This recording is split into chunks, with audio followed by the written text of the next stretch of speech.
Good morning, everybody. It's just gone 9:30. Please can I welcome everyone to this meeting of Cabinet. We're in the Wharton Suite as usual at the Winchester Guildhall. My name is Councillor Lucille Thompson. I'm Chairperson of Cabinet and Leader of the Council. I've just got a few housekeeping points to make before we begin. Please can I advise that the open parts of the meeting are being audio recorded and live streamed from the Council's website. In addition, a video recording of the meeting is being made and will be shortly uploaded on the Council's YouTube channel. We have a mix of in-person and online participation today.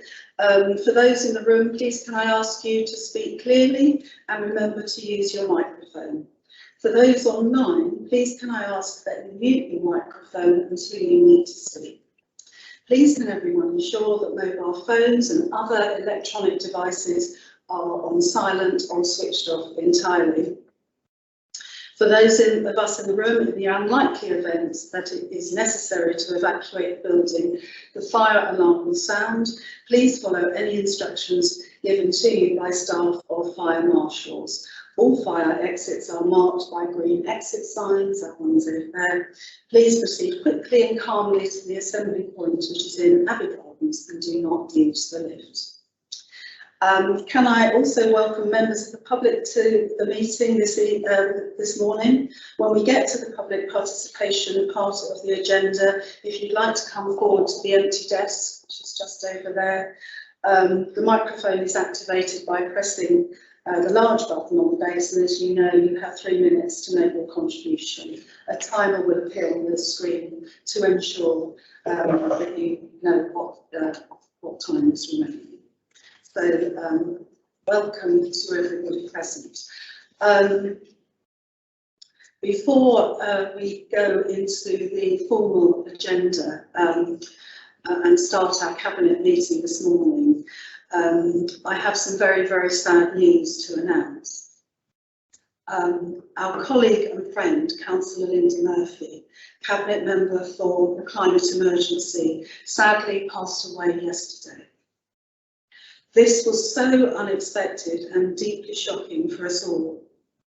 I'm sure you will join me in offering our sincerest condolences to Linda's family at such a sad time. Linda was always passionate about the climate emergency, and underneath her calm and unflappable exterior, there was a steely determination to just get things done. She was a great campaigner and absolutely loved her role as a councillor, looking after the residents of St Michael. Linda was very proud to be a member of Cabinet and be able to make a real difference, and so pleased to be responsible for delivering environmental policies that would improve the lives of local people. She was respected and liked both by officers and councillors alike across the chain. Linda was a wonderful colleague, but most of all, my friend. I am deeply saddened by her untimely death, and I know she will be much missed by not only me, but I suspect everyone in this room.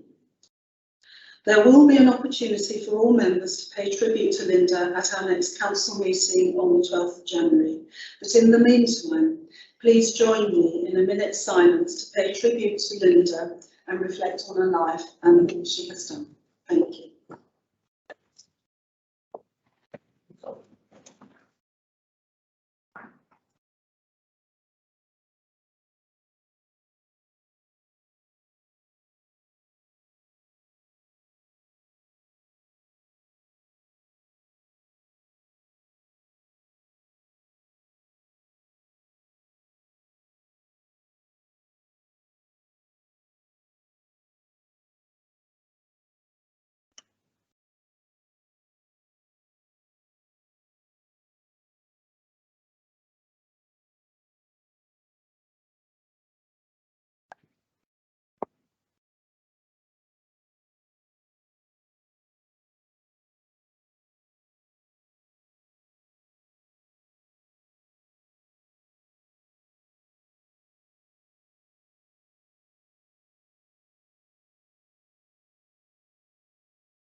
Thank you, Chair.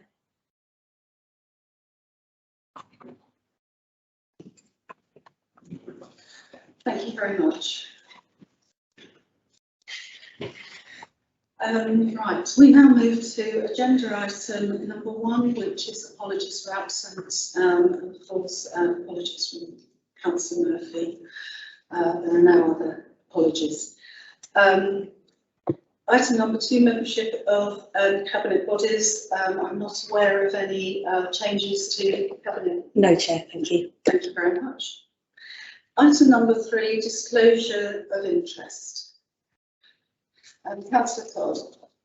Yes, on some of the items, the County Council has involvement. I declare a personal but non-prejudicial interest as elected County Council. Councillor Cutler.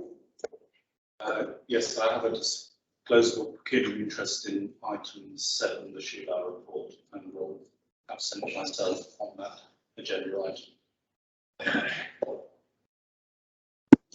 Are there any further disclosures of interest? I'm not seeing any hands. Thank you very much.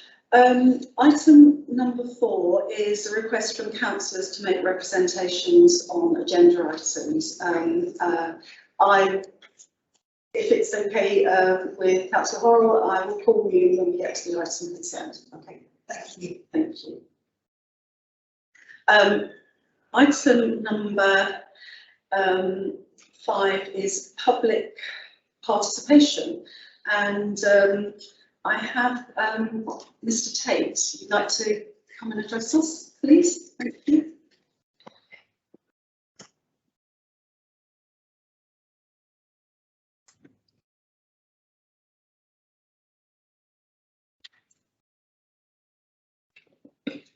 Thank you, Madam Chair, for the opportunity to address the committee. Yesterday, I was pleased to muscle in to the official opening of the Valley Council Housing Scheme, which is providing 77 new affordable homes in Stanmore, split between shared ownership and social rented homes. This is a brilliant effort by council officers, the contractor Drew Smith and the government for their financial support to enable socially rented properties to be provided on what is a really challenging site. Socially rented homes make these dwellings generally affordable to people from Stanmore who are also benefiting from the local lettings policy. Quite why the event couldn't have been more of a celebration for Stanmore, who will mark their 100th anniversary as a council estate, an award-winning council estate, I don't know, although I accept that the weather was pretty miserable, and hopefully there will be an opportunity in the summer to do more to celebrate that date.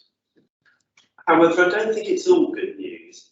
If this scheme had been an open market development, it would have generated not far short of £1 million in the community infrastructure levy, which is desperately needed for this area.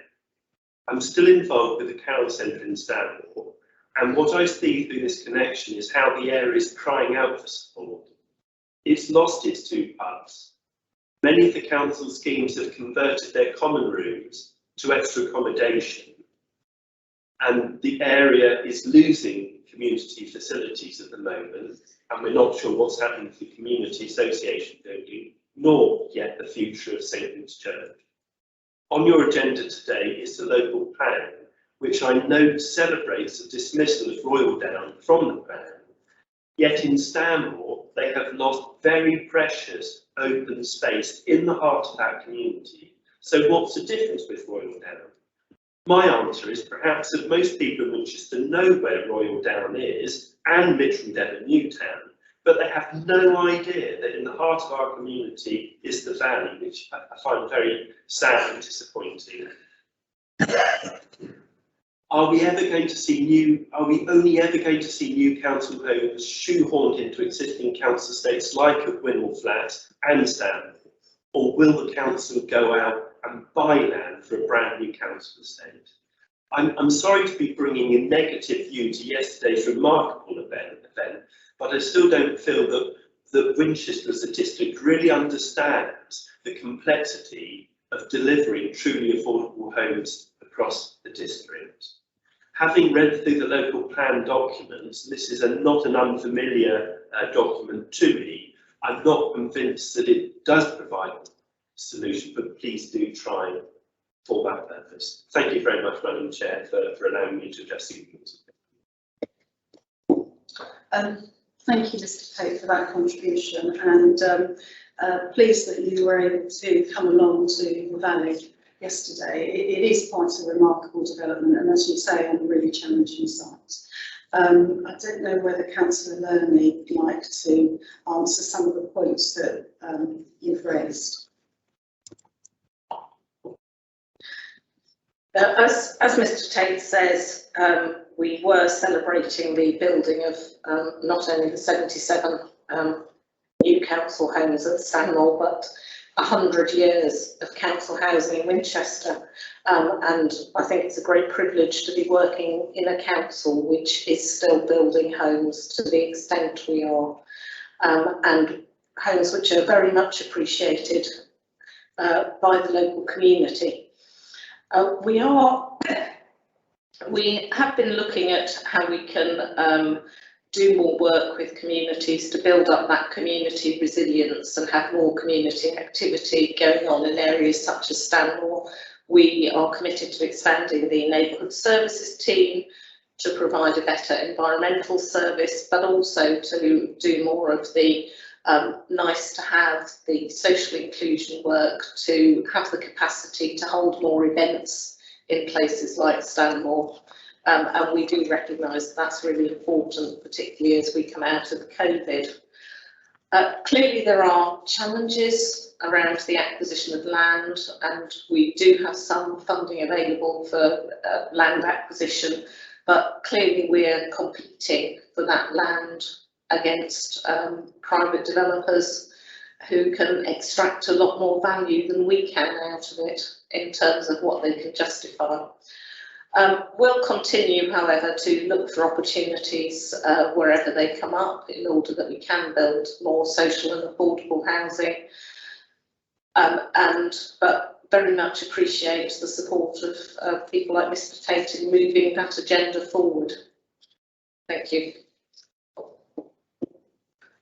Thank you very much, Councillor Lerney. Councillor Clear. Thank you, Leader. Mr. Tate, I also thank you for stating what you stated today, and may I just say that as Cabinet Member for Communities, I've been to Stanmore a couple of times in the past 2 weeks, and I thought it was a good event yesterday. Thank you for being there. Could I just reassure you that there are 1 or 2 things also that I am looking into, because I think as much as we do for Stanmore, there is still more to do. So I would just like to reassure you on that aspect. Thank you. Councillor Todd. Yes, I'm also the county councillor for Stanmore, so obviously it's an area I know well, and I absolutely take Mr. Tate's point that it's important that we protect green space in our council areas. I think about the social infrastructure that's there. It's something I've always strongly supported in. And for example, I've always made a point of using my county council grant to fund Party in the Park and other such activities. So I think if it is possible that we look for a good community event in the summer, obviously I can't say whether I will support a grant proposal when I receive it, but I will certainly be sympathetic towards, I would certainly be sympathetic in that scenario to making sure that the county council supported any activity as well. Thank you very much, Councillor Todd. We now move to item number 6, but just before we do that, I should just point out that there's been a change in the agenda to the agenda, in that item number 11, approving the joint municipal waste management strategy, has been taken off the agenda and will be placed on another cabinet. This was due to be discussed by the Health and Environment Policy Committee last night, which, as members know, was postponed until January in the light of the sad death of Councillor Murphy, whose name was on several papers. So we won't be debating item number 11 this morning. Okay. British Chair, before we move from public participation, I think Michelle Price is here. I believe she wanted to speak at the time of the agenda item, which is the cards item, but I just didn't know whether you wanted to double check that. Thank you. I did see Michelle enter the room and I wasn't sure whether she, whether you'd come just to listen, or would you like to participate in the grant item? You're happy to wait for that. Okay. Thank you very much. I'll let you to this. Okay, item number 6, leader and cabinet member announcements. Apart from that very sad one I don't have any announcements. I'm not seeing any hands up from cabinet members today. We'll move swiftly on to item number 7. Which is the approval of strategic housing and employment land availability assessment, the Sheila, on pages 5 to 836 of the agenda pack. And just to point out that Councillor Cutler has left the room for this item, as he has declared an interest. And could I ask Councillor Gordon-Smith please to introduce the paper?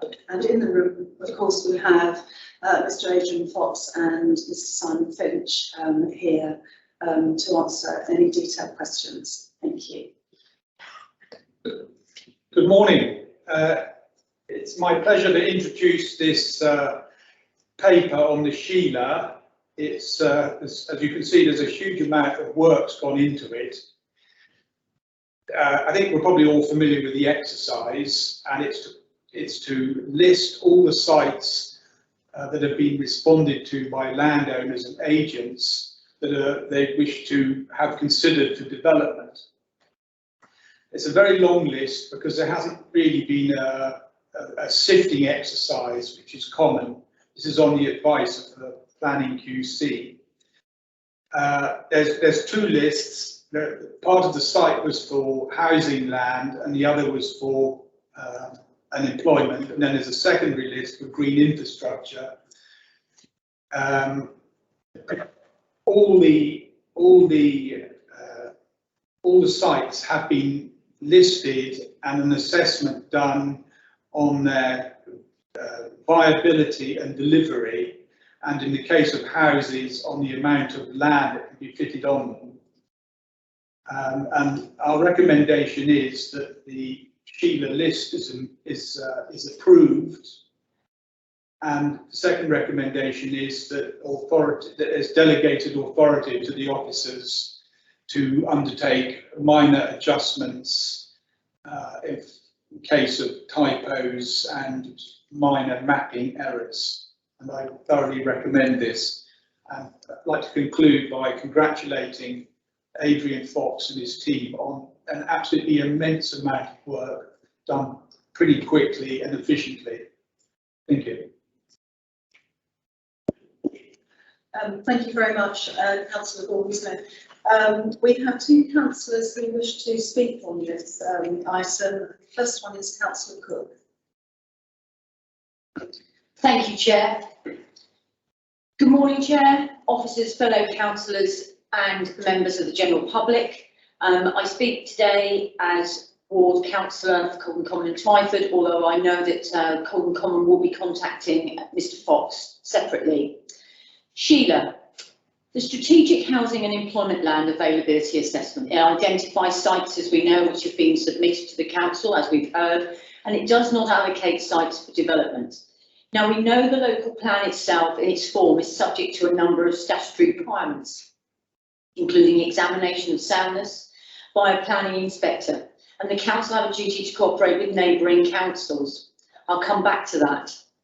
On page 10.1, it refers to a quote: "The only significant risk is that the purpose of a Sheila may be misunderstood," which it is very many times with members of the general public, believing that it is allocating sites for development or endorsing the development of the sites listed, which is not the case, I know. It then carries on to say this could lead to the risks of undermining the community support, and worst of all, Winchester City Council's reputation. This at all costs must not happen. Communicating with all our residents is absolutely paramount. It really is. Only a matter of months ago, there was an article, as we know, and it's been quoted in the document, about Royal Down. There was great fear of this, and it's been offered despite some of the land, in fact, not even being owned by the developer. Still, it needed to be, sad to say, put forward, and it's now withdrawn, but in its place, a further site of a smaller size. Now, we know from page 14 of the document 11.15 that the number of sites submitted for consideration through the Sheila is considerably far in excess of what is required in order to achieve the quantum of development included in the new local plan. Moving on to page 15, 11.2, the next steps. The process continues and it undergoes a detailed assessment, and we understand that this is part of the new local plan process. And to meet the council's preferred development strategy and informed discussions with the parish councils, the new Alresford Town Forum and Town Forum, which is, and I use this word, vitally important to engage in a meaningful conversation to enable the process to move forward. So back to our neighbouring councils.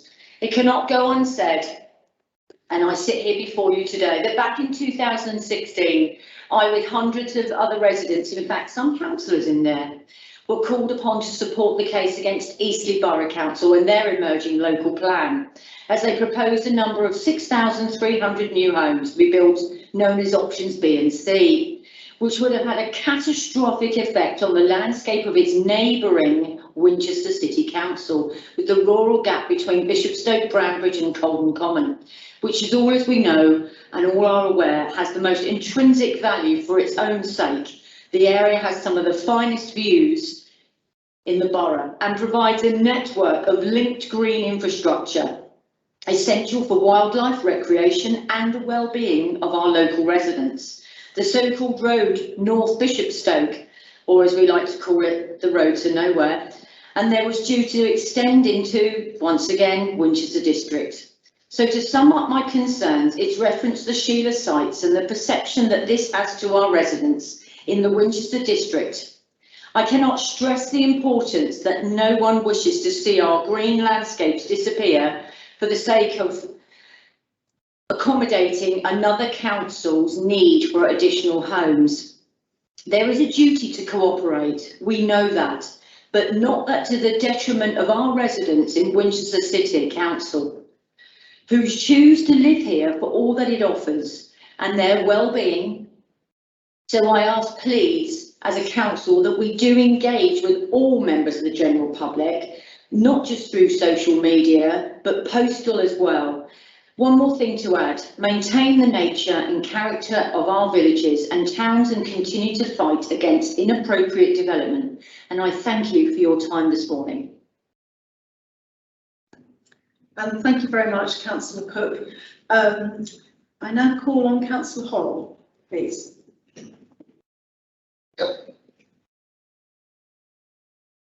Chair, thank you for allowing me to address Cabinet this morning, and may I, on behalf of the Conservative Group, offer you our deepest sympathies for the passing of Linda, who was an excellent councillor. I think you would all agree, and we stand shoulder to shoulder with you on any actions that you're taking to celebrate her contribution to the council.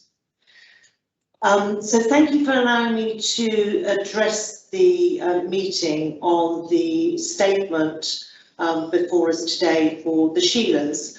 And in 10.1, we do talk about the need to ensure residents that Sheilas are not the allocation of sites for development, a really fundamental point.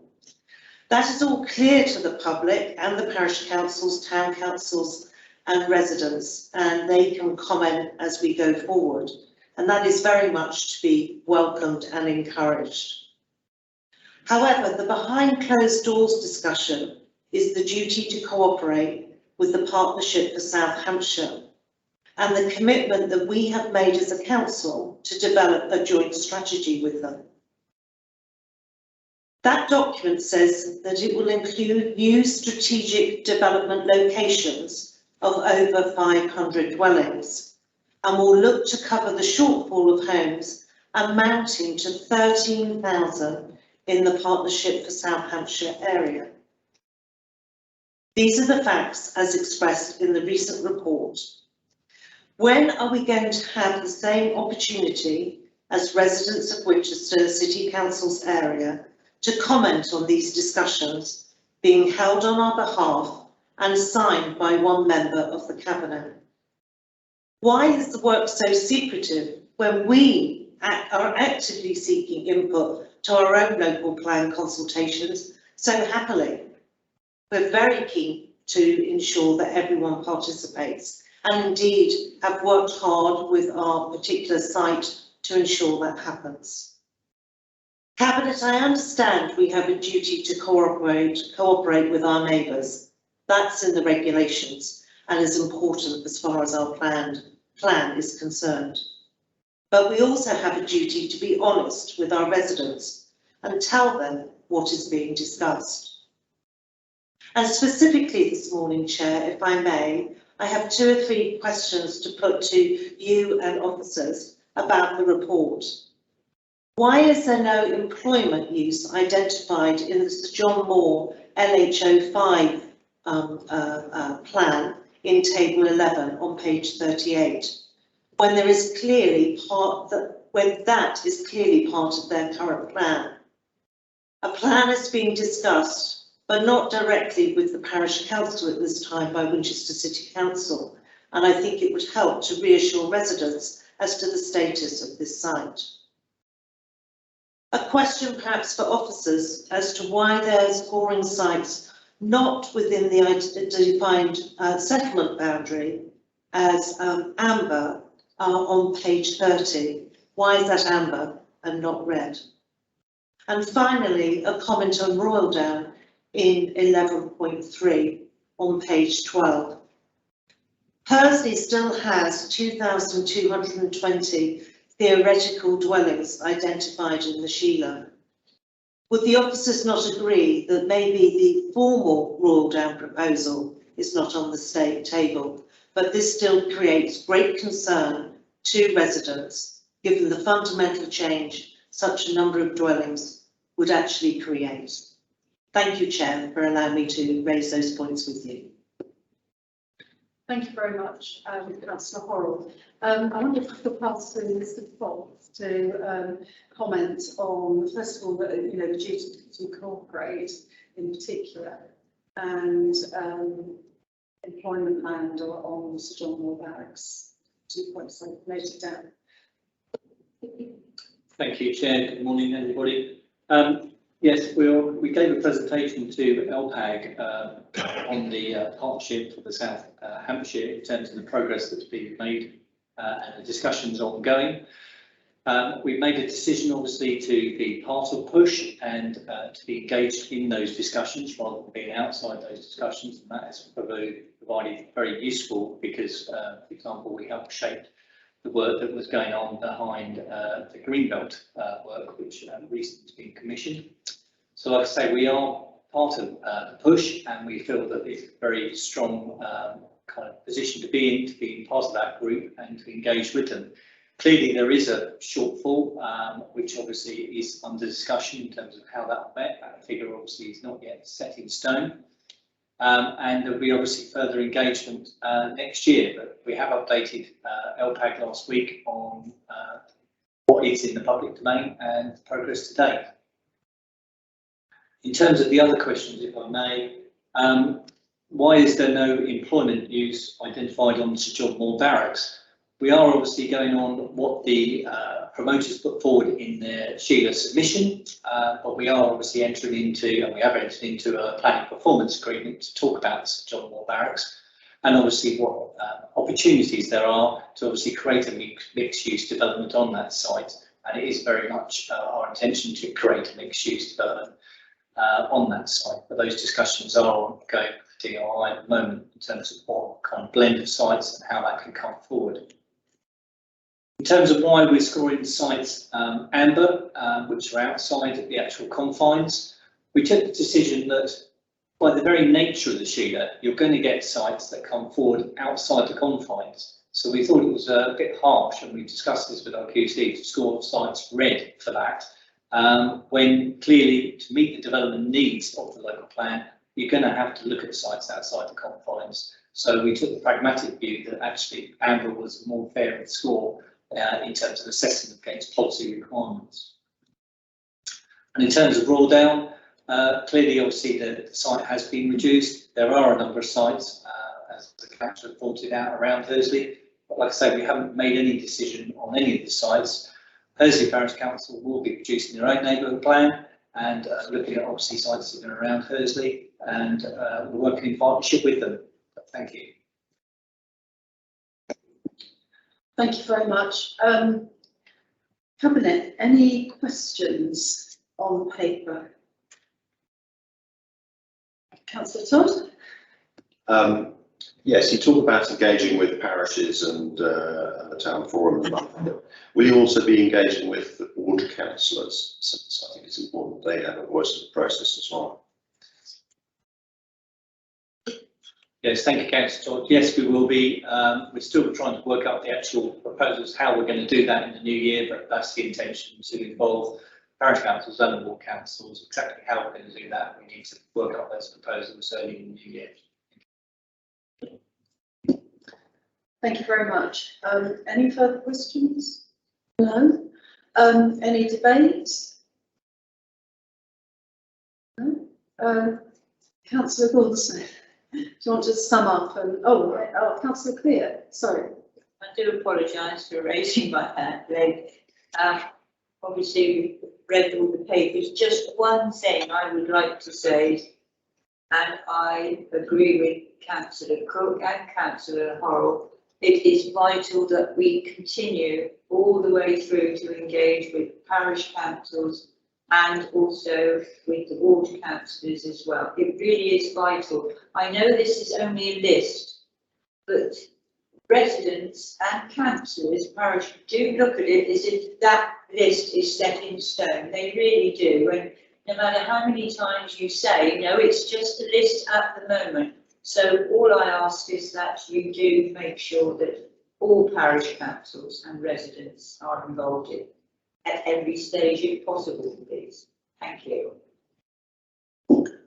Councillor Todd. Yes, I mean, I think it is, you know, it's almost, I think it's important that we see the Sheila for what it is, which is it's a set of bids. It's a bit like saying, you know, there's going to be a pot of money available, who wants some? And then lots and lots of people apply, and obviously they're not all going to get it. And that's the case here. You know, just because something's listed doesn't mean they're going to receive it. And then some of the proposals that we put in, I mean, for example, you know, are so clearly ludicrous in planning terms that it's very, very unlikely that they will go through. I think the other thing that's very important is we do need to continue, as we are, collaborating and talking to neighbouring authorities. You know, if we're not in the room having the conversation, and this is why our involvement in PUSH is so important.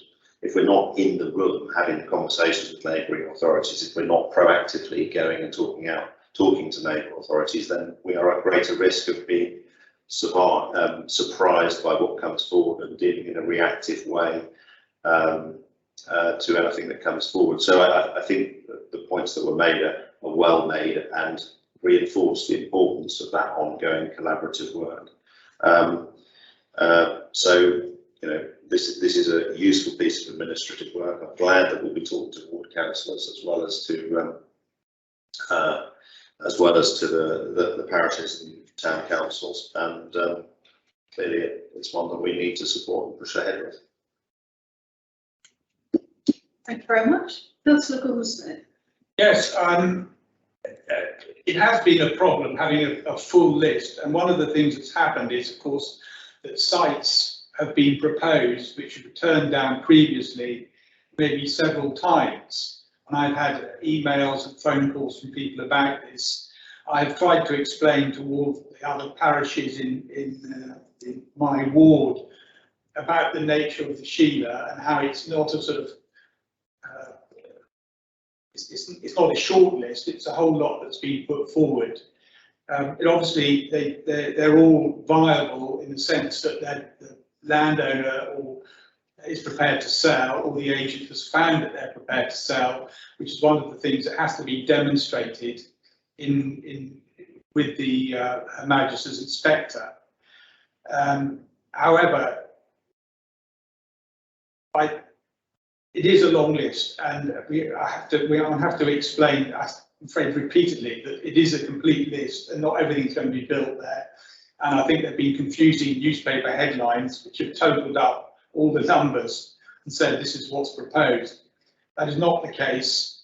On the duty of cooperation, it is a subtle line to walk between the duty to cooperate and being able to demonstrate the duty to cooperate and the duty not to be walked all over.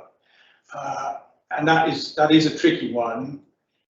But I think, as Councillor Todd has said, by having our officers involved in the conversation, they can make comments, they can make suggestions, and I understand in some cases they found errors in calculations.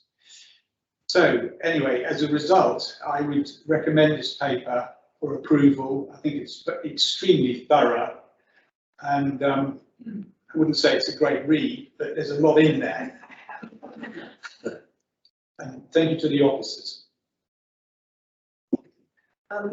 Yes, I would echo Councillor Gordon-Smith's comments. It is an incredibly good piece of work that the officers have done, and I would like to thank them for that. And obviously, it's something that we are, we have to prepare. It's not something we can just sort of put to the back of the line and not do the work on. We have to do this.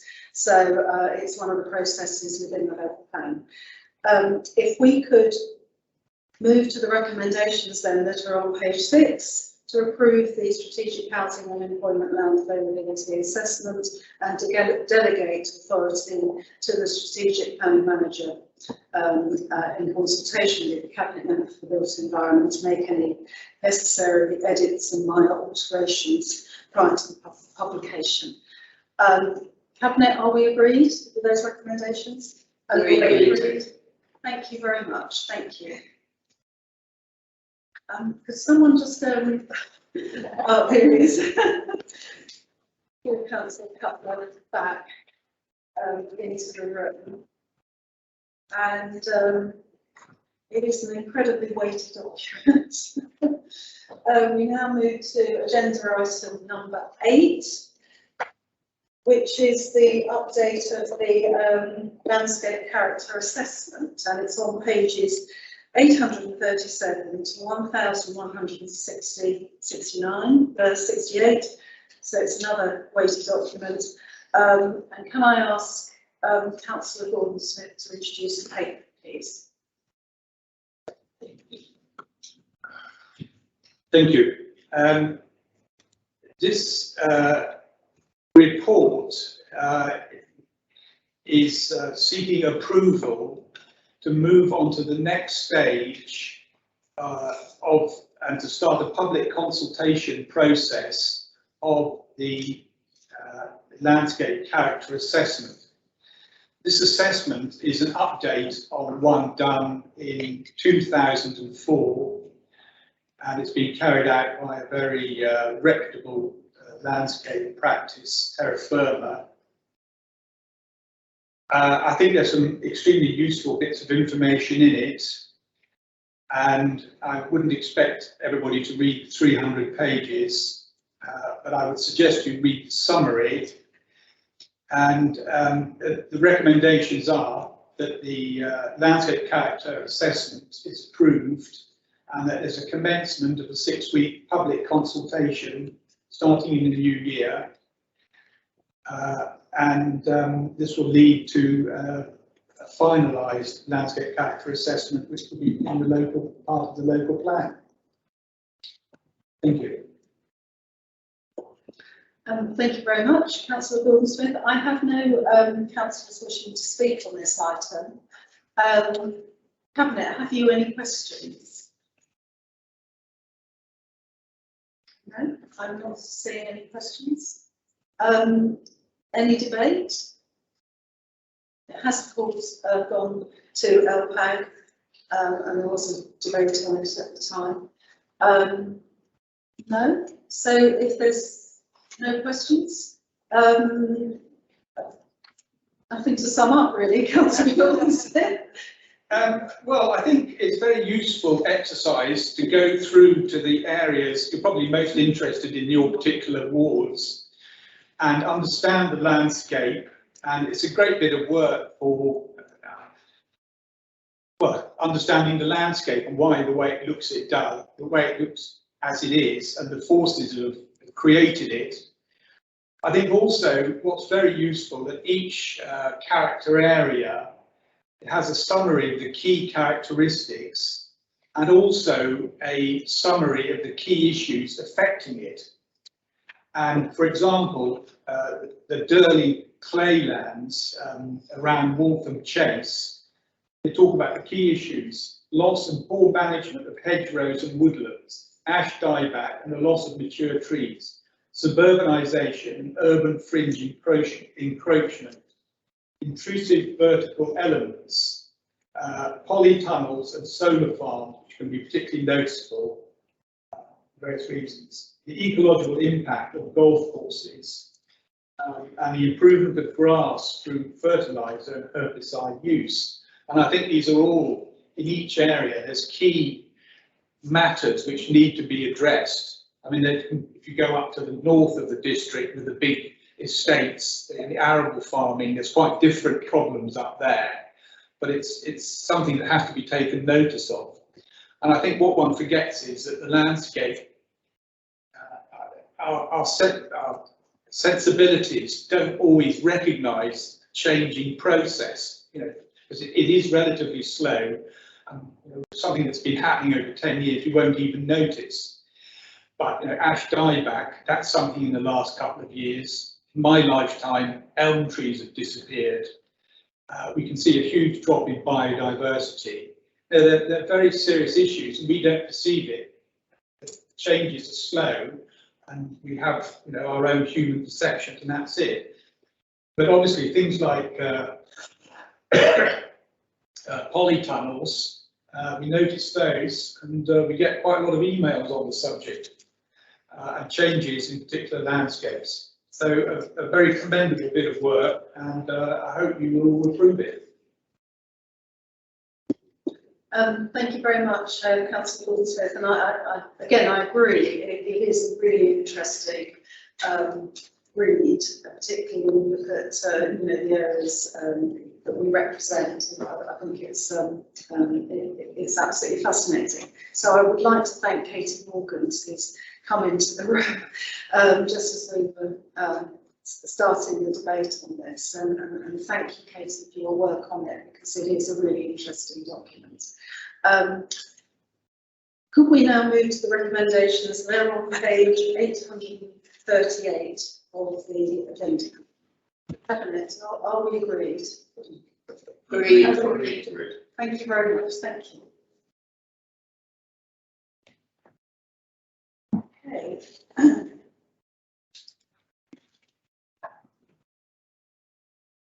We now move to item number 9 on the agenda, which is the housing revenue account asset management strategy. I'd also like to welcome to the room David Light, who is the tax representative, and I'll first of all call on Councillor Learney to introduce the paper. Councillor, would you switch your microphone? Yeah. Thank you, Leader. This council has around 5,000 homes, which are not only important to the people who live in them now, but strengthen the council's ability to deliver for the whole district, playing a part in our ability to deal with homelessness, an ageing population, climate change and open spaces. We are at a point where not only have the government introduced new rules around building safety, planning and decent homes, as well as the Charter for Social Housing, but we as an administration want to work with tenants on improving the standards of their homes and the services that we offer them. And we need an asset management strategy which reflects that. The strategy did go to the Business and Housing Policy Committee last week, and as a consequence, we do plan to make a number of amendments to the strategy. I apologise for not having a complete new draft ready, but a number of the changes need properly working into the document rather than just being drafting amendments. We did, however, want to approve this item before Christmas to give authorisation to move ahead with the additional safety work with leaseholders. I would like to reassure members that the doors of all our tenants in our medium rise blocks have been changed already, but we do want to make sure that our leaseholders have fire doors to a similar standard. Not only does this make the whole block safer, but the ability to prove fire doors are of the correct standard, as well as moving towards more modern leases, will make those flats more easily saleable. Further to the debate at Business and Housing Policy Committee on the 30th of November, the draft HRA asset management strategy is being amended to reflect the points raised both at that meeting and through a number of emails and meetings with other members. Running through the significant amendments, on page 2, the purpose of an overall asset management strategy. The wording has been amended to include be compliant with regulation, which was a change Councillor Horrell requested. On page 4, the outcomes and challenges, we propose to add reference to addressing the impact of climate change on existing stock, such as localised flooding, and also on providing a communal open space that promotes a sense of community as part of developments and estate improvements programmes. On page 6, outcome 1, increase the supply of new homes. We intend to include the housing development strategy's reference to designing new homes to create a sense of place and creating community space in reference to the National Design Guide. On page 8, outcome 3, a housing stock that meets current and future housing needs. We will include reference to the review of standards and bathroom provision in homes designated for older people. On page 10, the Decent Homes outcome, we've put in some clarification of the role of the Estates Improvement Programme in improving open space to provide a sense of community, and include a review of void standards for all accommodation. Page 13, monitoring and review, plan to set out more clearly the role of members in this process. Finally, we will add a standalone page on disposal and acquisitions to reflect the policy as referred to within the main paper. And in addition, we will revise some of the wording around that to give clarity and put it into English, basically, which is something we always like to do. So where in the main paper it refers to, and we've got section 16.6, we'll change the wording from whilst any future disposals are likely to only be recommended in exceptional circumstances to it's expected that disposals will only be in exceptional circumstances and following consideration of redevelopment, remodelling and conversion. So this reflects the fact that we will not move straight into a disposal, but will do an options appraisal on each property before that happens. And section 18 on the disposal criteria, it's recognised that talking about NPV is not very helpful in terms of the understanding of the document, so we will expand that to explain that that is around whether the cost of the home can be covered by the rent that we'll charge. In 18.1 as well, we will mirror the acquisitions wording, so the asset is considered unsuitable for social housing, either in its current form or with investment in remodelling to fit the future needs of residents and therefore the organisation, and set out examples of where that might be the case to give clarity. The asset management plan does sit alongside our housing development strategy, and a number of other points and requests made by the committee are actually already included in that, so changes aren't necessary. However, in light of the number of changes that do need to be made to the document, I am proposing a change to recommendation 1, which is that we adopt the updated HRA asset management strategy included as Appendix 1 to this report, subject to the Cabinet Member for Housing and Asset Management making minor amendments to add clarification and reflect points raised by the Business and Housing Policy Committee. So, thank you, Chairman. Thank you very much, Councillor Lerney. Could I just ask a quick question then? Because obviously there are quite a few amendments there, and I'm sure people were struggling to go through. Very happy to amend the recommendations, and I'm sure Cabinet will be later after we've heard from a number of councillors and tact on them. How do you propose to make those amendments and then make the document available again? We'll make the amendments and simply make all members aware that we've done so and where they can find the revised document. Thank you very much. I've got 2 people who would like to speak on this item, and the first one is David Light from TACT. Hello. TACT is generally supportive of the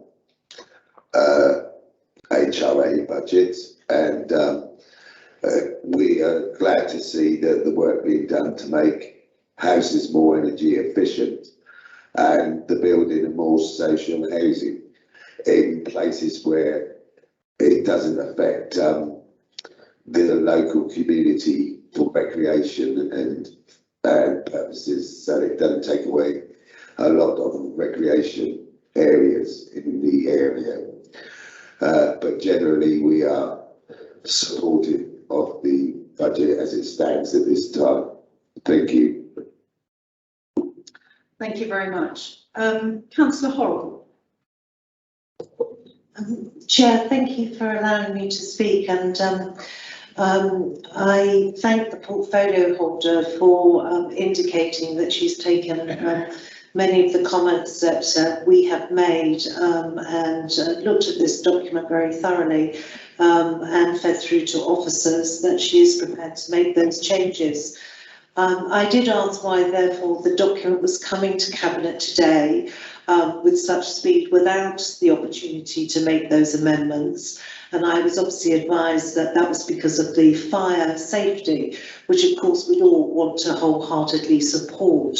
However, I do think there's a learning for us all, because the policy group did its hard work and gave input, but then we don't give ourselves sufficient time to then allow those changes to be taken on board, which I think clearly we're all supporting, to have a better document that you at Cabinet can approve today.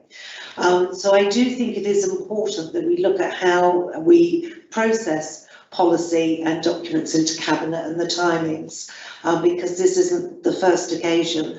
But as I say, I'm grateful for the commitment that those amendments will be taken on board, and I think are generally seen to enhance the document. It would be helpful, I think, if that document were formally circulated to all councillors, particularly those who participated in the policy committee debate and those who've given input to the officers and the housing team, so that they're all clear about the changes that have been made. So I think, Chair, a couple of comments really about process and the timings that we're giving ourselves to make amendments. Yesterday you indicated you were changing the Cabinet day based on scrutiny comments this week for the CWR discussion, which I again wholeheartedly support. That's positive. But we're backing ourselves into a corner, and something so important and so crucial to the council, the housing asset strategy, is one document that I think we all need to make sure that we're completely on side with and all supporting. So a question of process for you, and also a plea to ensure that the document is thoroughly circulated for all who have participated in its drafting. Thank you, Chair. Thank you very much, Councillor Horrell. I'm sure we'll be happy to circulate the document once it's been amended, so that everyone can see it in its final form. I take on board your comment about timing, and we certainly will look at that for the future. So thank you for your comments, and thank you, Tact, for yours too. Cabinet, any questions?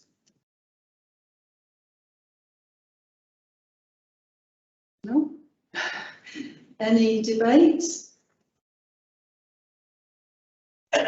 No? Councillor Lennon, do you have any other? Oh, Councillor Todd? No, I mean, along this comment, but I think it's very, it's really good to see this policy coming forward, commits us more council houses, which is always important. Talks a lot about energy efficiency, talks about community, talks about, recreation, thinking of taking a wider view of what's needed for our own housing to work well for the people who live there and the communities they live in, and it's very encouraging to see all of the effort and thought that's gone into it, as well as the improvements that are being made in response to scrutiny. So certainly I'll be enthusiastically endorsing that. Thank you very much. Councillor Lennon? Thank you. I welcome the support, and we do make that commitment to make sure that the report is thoroughly circulated before it's published. Thank you very much. If we move to the recommendations on page 1169 of the agenda pack. 3 recommendations there. The first one, as you heard, amended slightly to read. I didn't write it all down actually. I don't know whether it reflected, but it was to add in the subject to Cabinet Member for Housing and Asset Management. Yes, indeed, Leader. I think if we change that recommendation to adopt the updated HRA asset management strategy included as Appendix 1 and delegate matters of update to the corporate head of housing in consultation with the portfolio holder as per comments made at the policy committee, I think that would be helpful. Is that appropriate? Thank you. Thank you very much. Cabinet, are we agreed? Agreed. Agreed. Thank you very much, and thank you for Jeanette Palmer for stepping into the room in case there are any detailed questions. Thank you.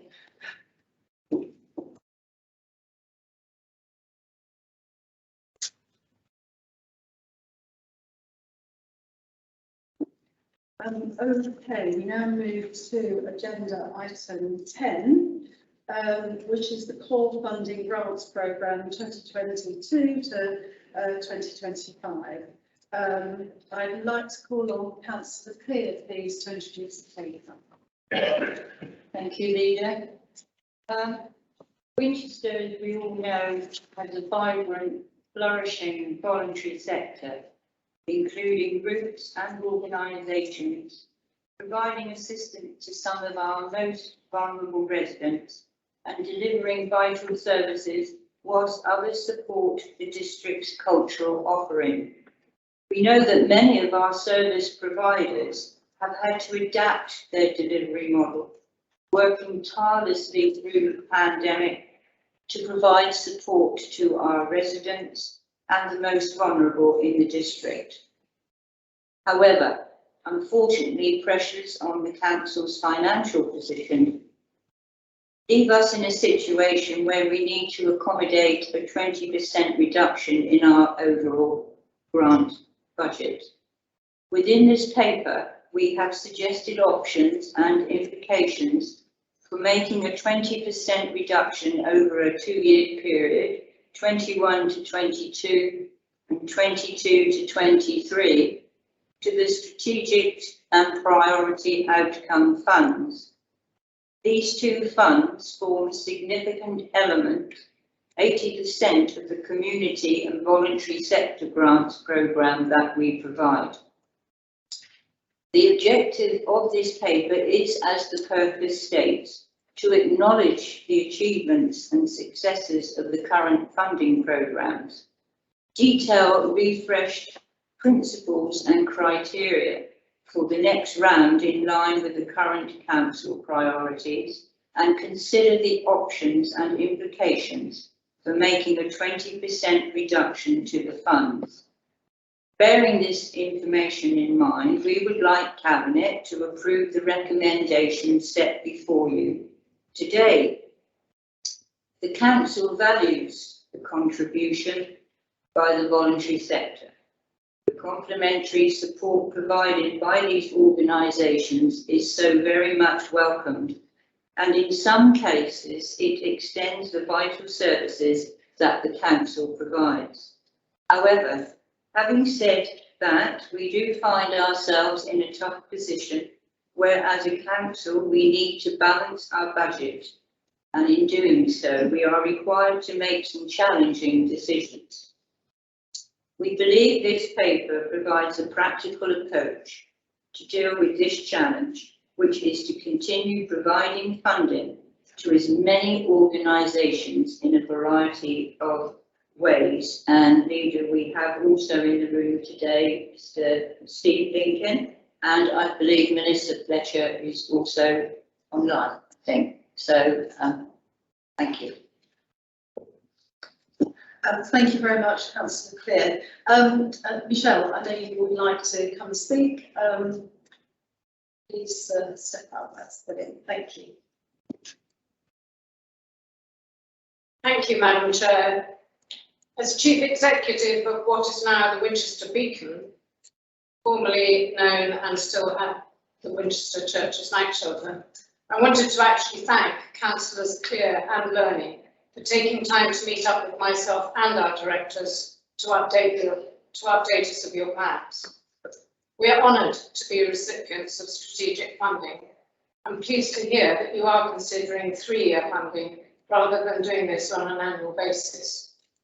We do hope councillors will continue to review their allocations on a regular basis, as we and others constantly change and evolve in order to continue our valued partnership with the City Council, so that we can contribute and continue to do so in so many ways to your homelessness and community safety strategies.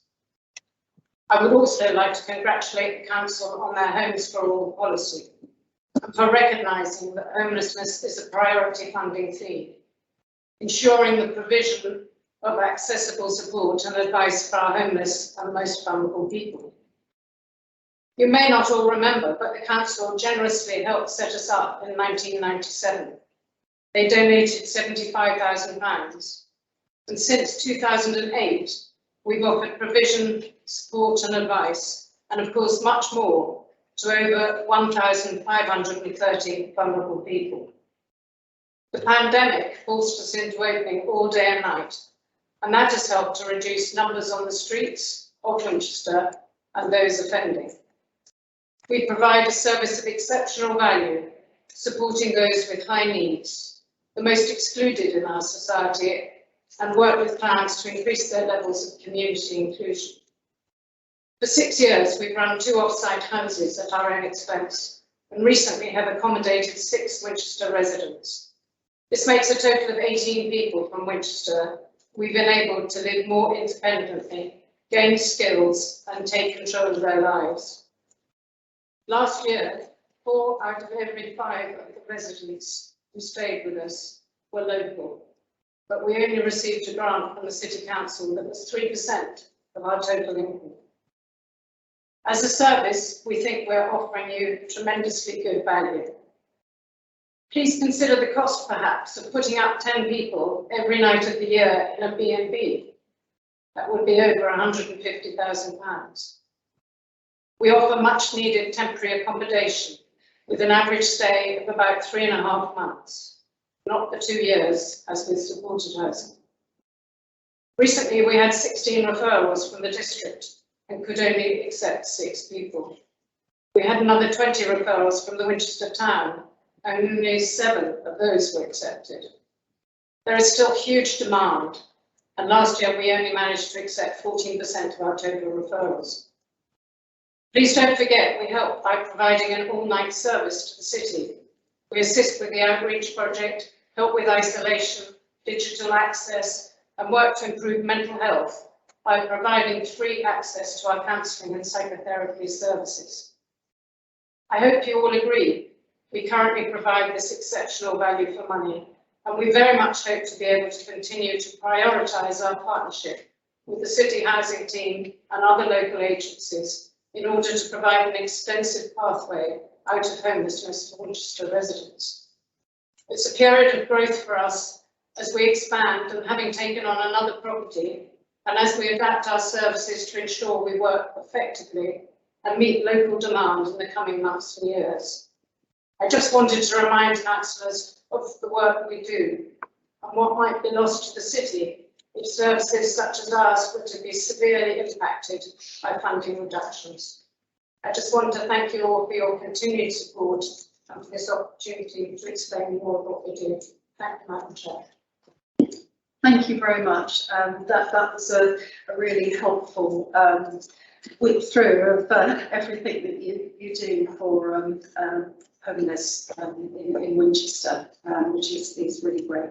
And we are delighted to still be able to support you and just wish we could do a bit more. Thank you. Members of Cabinet, any questions on the paper?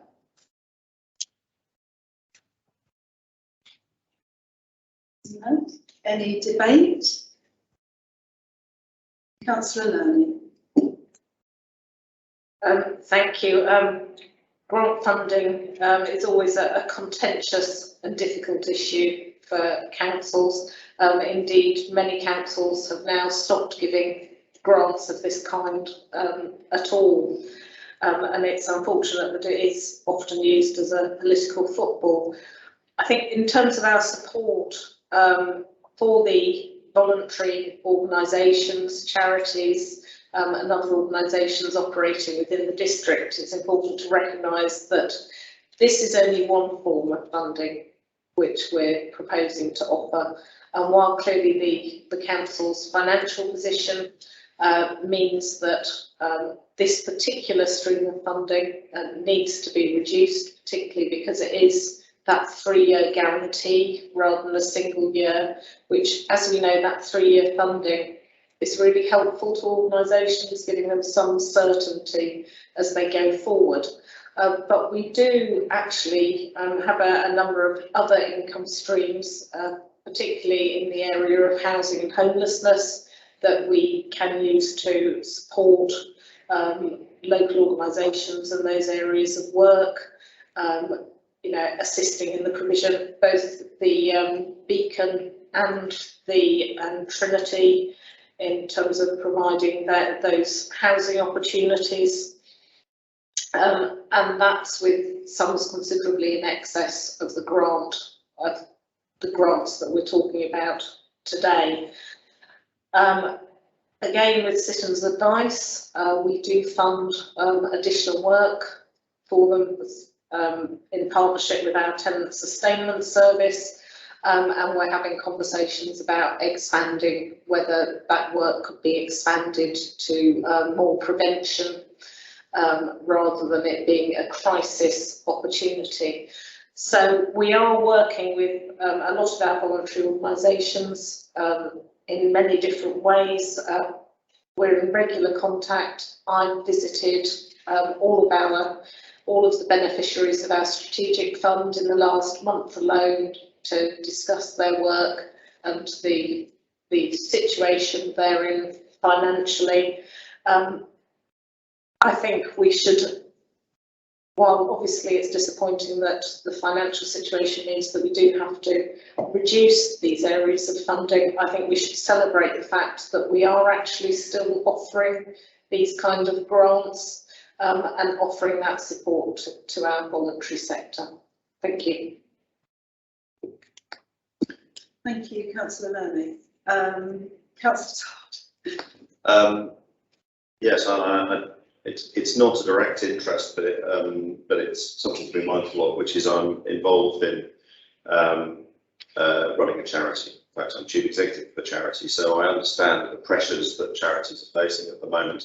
It's been a remarkably challenging time during COVID, and it's been impressive how the charitable sector, not just in Winchester but actually nationally, has adapted despite arguably in many cases receiving much less support than the private sector or individuals in terms of managing that change, although the housing charity sector has received quite a lot of support. And I think that, I suppose, a key point here is there are lots of ways in which local government can work productively with charities, and it's very important we don't lose sight of those. And I'm very pleased that Councillor Lermy has highlighted the work that we can do helping local charities access other sorts of funds where that partnership working is actually critical. At times it can be critical for us to show that we're working with the voluntary sector to make bids and access funding, and the reverse is also the case. So I hope, and I was reassured to hear that partnership mindset, and certainly it's something I want us in the area of, you know, sort of, the economic recovery side of things, looking at some of the other the non-housing partners that we've worked with, to be looking at how we partner with them in terms of helping them source more funding. The other thing we can do is some quite practical things. I know that Councillor Cooper, who can't be here today, has raised the idea of a voluntary contribution fund that they have in London, where when council tax bills go out, there's a sort of request for support. I think we have other mechanisms already in place that might be simpler and more pragmatic. For example, we have Spare Change for Real Change, which is a fund that already exists that supports housing in the city. But I would like us to think about how, you know, as a body that does communicate with all households, you know, with bits of paper going through the door on a fairly regular basis, how we use that to support charities, because, you know, there's possibly a simpler approach than setting up our own voluntary contribution fund, which is, you know, it costs nothing to add a leaflet to a council tax bill, very little, that we think about, you know, a fundraising leaflet that could go out and encourage council tax donors, maybe in the higher bands, to make a contribution to local charities. So let's, as we already are, let's think of all the ways which what we have to offer to charities can be deployed locally to help not just with the grants that we give them, but the bids that they might be making to other organisations and how we can support those. And also, are there things we can do to help with their fundraising activities above and beyond the work that goes on with the Mayor, for example? But, you know, are there other things that we can be doing? We should be looking at all of those because they can all make a valuable contribution. Thank you very much. Councillor Cutler? Well, yes, just to thank you, Leader. Just to add to Councillor Todd's comments, we do intend,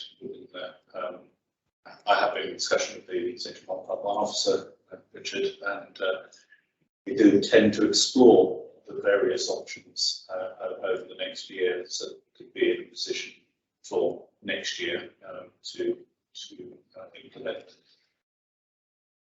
whatever is the most appropriate way. But we see, so looking at examples of other councils as to how they've raised additional funds for charitable purposes, and we will have an extensive look at those possibilities. Thank you very much. Councillor Clear? just to say, Leader and Michelle, nice to see you again, and we do feel for you and the other organisations, but I would like to just say that I will work with Cabinet colleagues to help support and maintain an acceptable level of budget for the strategic and priority grant funding going forward. I can assure you on that. But could I just mention this voluntary contributions levy, as we call it, that was set up in Winchester, in Westminster, I beg your pardon, I'd set it up perhaps in Winchester. The scheme did raise 600,000 in the first year, so it went very well, but it was for the higher band housing. It did gradually go down in the second year, but that happens. What I would like to say to you now is, and all the organisations, that I will bring this to the office's attention, please, and we will work on it. And I don't know at this precise time, because there will be an amount of consultation costs and ongoing administration, but we don't want to be daunted by that at this stage. So can I just say, to assure you that I will work with officers and Cabinet members in Council to see if we can get something going to help even more with your organisations, because we really do appreciate you. Thank you. Thank you very much. Can we now move to the recommendations on page 1206? Quite a number of recommendations there, but we've all read the paper and understand the consequences of it. And I think we've had an interesting and informative discussion about the grant situation this morning. Cabinet, are we prepared to agree the recommendations as set out on page 1206? Agreed. Agreed. Thank you very much. And thank you, Mr. Lincoln, for coming in. Sorry, there are no questions. Sorry. Maybe next. Thank you. As I pointed out earlier, we are deferring the paper Joint Municipal Waste Strategy CAB 3328 until a future meeting, as that paper obviously was not discussed at Housing and Environment Policy Committee, which has been postponed for the time being. So we now move to item number 12, which is Quarter 2 monitoring, CAB 3320. And I'd like to ask Councillor Cutler to introduce the report. Thank you, Leader. This report is our regular financial monitoring report for Quarter 2 to the end of September, and it gives a summary of progress against our council plan priorities, a financial update of both the general fund and housing revenue account, data for performance against strategic KPIs, and highlights reports, Tier 1 programmes and projects. It also includes an update on our COVID-19 council services. The report's been extensively scrutinised by the performance panel and the scrutiny committee, and the details of the questions and the answers that were received are provided in Appendix 6. The Cabinet is asked to note progress achieved during Quarter 2 and endorse the contents of the report. Thank you very much, Councillor Cutler. We have one councillor who wishes to speak on this, and that's Councillor Hotwell.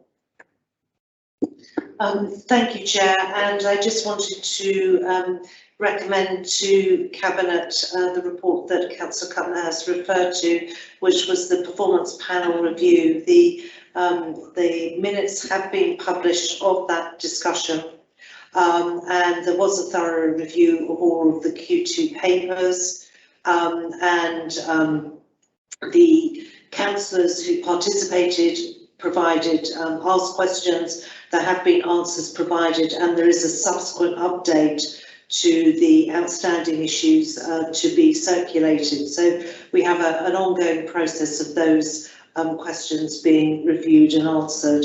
And I hope that Cabinet will note those comments that the panel provided as part of the scrutiny process. Thank you, Chair. Thank you very much, Councillor Horrell, and yes, I'm sure we're happy to note the comments of the performance plan. Thank you.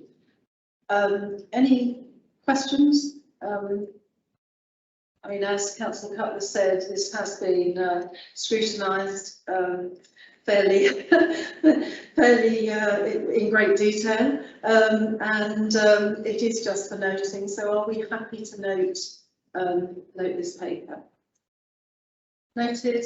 Yeah, noted. Thank you very much. The final item on this agenda this morning is item number 12, the forward plan for January. Again, that's for noting. Are we happy to note that? Noted. Thank you very much. Right. Well, the time is 10 to 11, and that concludes our business for today. Again, very sorry to have to make such a sad announcement at the beginning of the meeting. And thank you all for your participation this morning, and we'll see you all again shortly. Thank you.